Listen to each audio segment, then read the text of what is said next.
இந்த வீடியோக்குள்ள போறதுக்கு முன்னாடி நம்ம சேனலை சப்ஸ்கிரைப் பண்ணாதவங்க சப்ஸ்கிரைப் பண்ணிடுங்க. பக்கத்துல இருக்க பெல் பட்டனையும் கிளிக் பண்ணிக்கோங்க.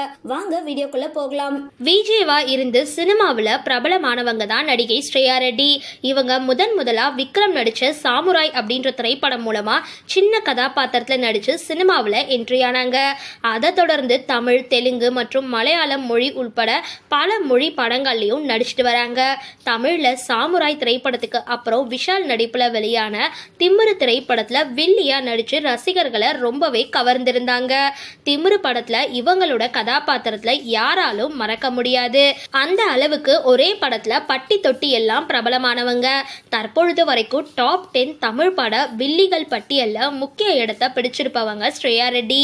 இதுவரைக்கும் தொடர்ந்து வெயில், பள்ளிக்கூடம் மற்றும் காஞ்சிவரம் ஆகிய திரைப்படங்கள்ல நடிச்சு பல விருதுகளையும் வாங்கியிருக்காங்க. இவங்க கடந்த 2008ஆம் ஆண்டு நடிகர் விஷாலோட அண்ணன் விக்ரம் கிருஷ்ணாவை திருமணம் செஞ்சுக்கிட்டாங்க. இவங்களுக்கு ஒரு மகனும் இருக்காங்க. திருமணத்துக்கு அப்புறம் தன்னோட கணவர் கூட இணைஞ்சு சில படங்களை தயாரிச்சிருக்காங்க. 10 வருடங்களுக்கு அப்புறம் சில சமயங்கள்ல அப்படின்ற படம் மூலமா சினிமாவில் ரீஎன்ட்ரி கொடுத்தாங்க. இவங்க சமூக வலைதளங்கள்ல எப்பவுமே ஆக்டிவா இருப்பாங்க. அடிக்கடி தன்னோட புகைப்படங்கள் மற்றும் வீடியோக்களை இணையதளத்துல வெளியிட்டு வர இவங்க தற்பொழுது கருப்பு நிற உடையில கிளாமர் லுக்ல வெளியிட்டிருக்க லேட்டஸ்ட் புகைப்படம் வைரல் ஆகிட்டு வருது. சரி, இந்த வீடியோ பத்தின உங்களோட கருத்துக்களை கீழே கமெண்ட் பாக்ஸ்ல போஸ்ட் பண்ணுங்க. வீடியோ பிடிச்சிருந்தா லைக் பண்ணுங்க, ஷேர் பண்ணுங்க. மறக்காம டிபி காபி சேனலை சப்ஸ்கிரைப் பண்ணுங்க.